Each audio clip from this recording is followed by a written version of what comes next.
बिस्मिल्लाहिर्रहमानिर्रहीम। बोलते कालम के साथ मैं आमिर रज़ा खान। और जहाज़ों के गिराए जाने का जश्न जो है मिसाइल्स की सूरत में मनाया गया है। जब आप कोई बड़ा कारनामा सर अंजाम देते हैं तो आप फ़ज़ा में छोड़ते हैं हवाइयाँ, और वो जाकर ऊपर जो है रोशनियाँ फैलाती हैं। नज़र आता है कि आपने वो जश्न मनाया है। कल पासदाराने इनकलाब ने बड़ी कामयाबी हासिल की। अमेरिका के 4 जहाज़ और 3 जहाज़ और 1 हेलीकॉप्टर जो है उसको गिराने का दावा किया, और उसकी मुख्तलिफ हवाले से तस्दीक की जो ख़बरें हैं वो भी आ रही हैं। गो सेंटकॉम को इस वक्त चुप लगी हुई है, खामोश है। बोलेगा, डोनाल्ड ट्रंप बोला है कि मुज़ाकरात को ठेस नहीं पहुंचेगी जहाज़ों के गिरने से भी, लेकिन जहाज़ गिरे हैं। A-10 गिरा है, ब्लैक हॉक गिरा है, F-15 गिरा है ईगल, और F-35 गिरा है। ये गिरे हैं तो इतना जो है अमेरिका पीछे जा रहा है। लेकिन इसका जश्न पासदाराने इनकलाब ने इसराइल पर नए मिसाइल फेंक कर किया है, मनाया है।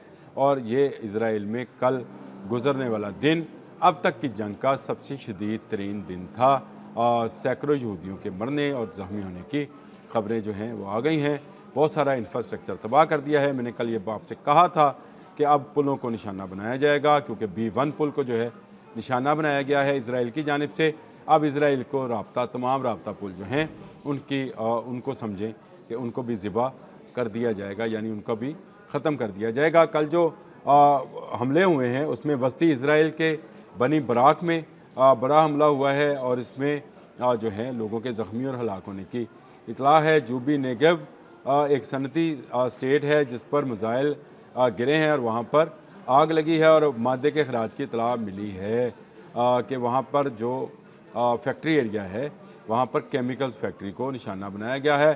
पेटा तकवा और रोशन हायन, इन इलाकों में भी मिसाइल गिरे। छोटा सा इसराइल है लेकिन मुख्तलिफ इलाके मुख्तलिफ जगहों पर तकसीम हैं। तेल अवीव पर एक मरतबा फिर क्लस्टर बमों की बारिश जो है वो की गई है, और ये जो है क्लस्टर बम्स तमाम इलाकों में फैल रहे हैं। एक तरफ से ये इतलात हैं, और दूसरी तरफ से ये इतलात हैं कि हिजबुल्लाह ने भी हैफा पर रॉकेट्स बरसाए हैं, और अच्छी खासी तादाद में बरसाए हैं। तमाम वो ऑयल इंस्टॉलेशंस जहाँ से इजरायली फ़ौज को या IDF को ऑयल फराम किया जाता था उस पर भी मिसाइल बरसाए गए हैं। यूँ इस वक्त इसराइल में तबाही के ऐसे ऐसे मनाजर हैं जिनको मीडिया छुपा रहा है, लेकिन जो मीडिया आज़ाद है या वहाँ पर काम कर रहा है उससे जो ख़बरें आ रही हैं वो इंतहाई जो हैं इस तरह मैं खुशकिन कहना चाह रहा हूँ, शायद मुझे कहना चाहिए क्योंकि ये हमलावर हुए थे।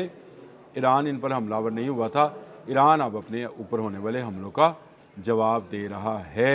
वादा सादक 4 के तहत नए हमलों की जो लहर है इसको कहा जा रहा है कि इन 35 दिनों में, यानी आज 4 तारीख है, हाँ जी, 35 दिनों में होने वाला सबसे शदीद हमला कहा जा रहा है, जिसमें हिजबुल्लाह और ईरान ने मुश्तरका तौर पर एक ही वक्त में मिसाइल और रॉकेट्स की बारिश की है। इजरायली हुकाम ने इसकी तस्दीक इस तरह से की है कि उन्होंने अपनी आवाम की तसल्ली से के लिए एक रेडियो मैसेज जो है उसको नशर किया है, जिसमें इन्होंने ये कहा है कि हम आने वाले तमाम मिसाइल को रोकने की कोशिश कर रहे हैं।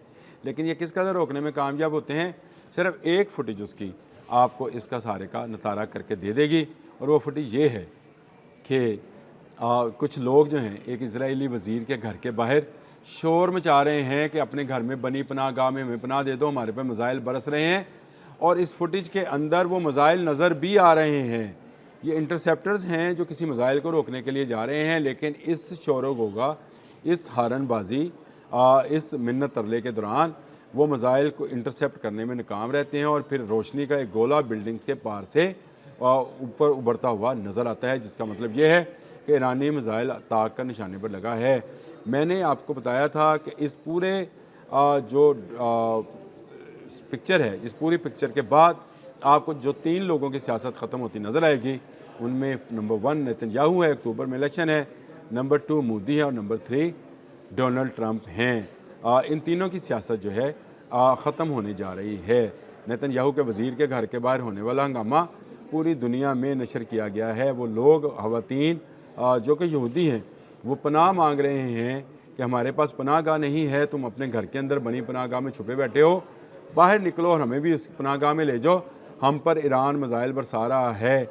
ये वो यहूदियों की बेबसी और सहूनियों की बेबसी है जो पूरी दुनिया का मीडिया इस वक्त दिखा रहा है कि वहाँ के वज़ीर छुपे बैठे हैं, वहाँ के नेतन्याहू जो है वो खामोश और छुपा हुआ है, कहाँ नहीं है, कुछ नहीं है। कभी कभी वो एक बयान उसकी तरफ से दाग दिया जाता है जो कि जंग को बढ़ावे के लिए है, अदरवाइज़ उसमें कुछ नहीं है। कल की रात जो है ये इज़राइल पर काफ़ी सख्त गुजरी।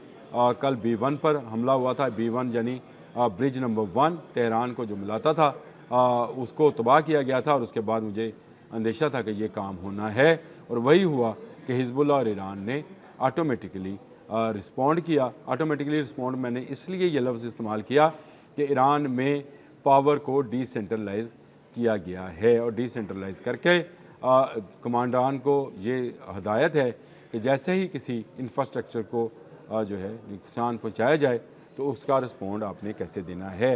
न्यूक्लियर इंफ्रास्ट्रक्चर है तो उसका जवाब दमुना में देना है। अगर किसी स्कूल यूनिवर्सिटी पर हमला होता है तो किस यूनिवर्सिटी पर आपने अटैक करना है। अगर किसी हॉस्पिटल पर हमला होता है तो कहाँ इजरायली फ़ौजियों की मरहम पट्टी हो रही है, उस सेंटर पर कैसे हमला करना है। किसी ब्रिज पर हमला होता है तो कौन कौन से ब्रिजेस का निशाना बनाना है। आयल डिपो पर हमला होता है तो कौन से आयल डिपो को निशाना बनाना है। यह हदायत पहले से एक फ़हरिस्त की सूरत में दे दी गई हैं और कल ब्रिजेस की फ़हरिस्त भी दे दी गई थी जिनको गाहे बगाहे जो है निशाना बनाया जाता रहेगा। ये एक बड़ी डेवलपमेंट थी। मैंने आपको बता दूं कि अब ईरान जो है वो ज़्यादा रिस्पॉन्ड कर रहा है जो कि पहले कम कर रहा था और ये कहा जा रहा था कि शायद उसकी मिसाइल पावर कम हो रही है। ना उसकी ड्रोन पावर कम हुई है, ना मिसाइल पावर कम हुई है। पहले से ज़्यादा तेज़ी के साथ और पहले से ज़्यादा एफिशिएंसी और टारगेटिंग के साथ जो है ईरान इज़राइल पर हमला कर रहा है। ईरान के हमलों से इज़राइल के अंदर से पानी के जो है फुवारे फूट रहे हैं। ये असल में मैंने ये लफ्ज़ बोला था, इस्तेमाल किया था कि पहले ये सिर्फ रोए हैं, वो जो मेयर रोए थे 2 ये रोए हैं, अभी ये खून के आंसू भी रोएंगे। ईरान ने अपनी ताकत को बेपनाह महफूज तरीके से जो है रखा हुआ है और वो अपनी ताकत को गाहे बगाहे इसी तरह इस्तेमाल करता रहेगा। कल जब जहाज़ गिराए उसके बाद उसका जश्न जो है ये मिसाइल चलाकर मनाया गया और इज़राइल की फ़िज़ा में सारी रात मौत का नाच नाचा जाता रहा। और ये नाच जो है इन मिसाइल्स ने कहर की सूरत में या क्लस्टर बम्स की सूरत में गिराया। मैंने आपको शहर बता दिए। तेल अवीव में इस वक्त मुकम्मल खामोशी है। सायरन जो हैं वो बज रहे हैं बार बार। सब लोग जो हैं खंदकों में हैं, कुछ लोग खंदकें ढूंढ रहे हैं और उनको ढूंढने से भी पनाह नहीं मिल रही है।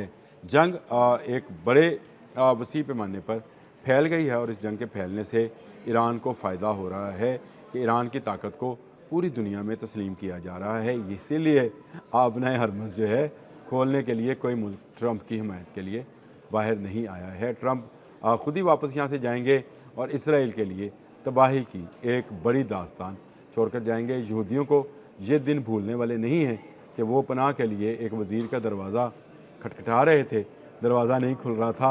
नेतन्याहू याद रखे, उसकी सियासत हमेशा हमेशा के लिए ईरान दफन करने जा रहा है। अब तक के लिए इतना ही। अल्लाह हाफ़िज़।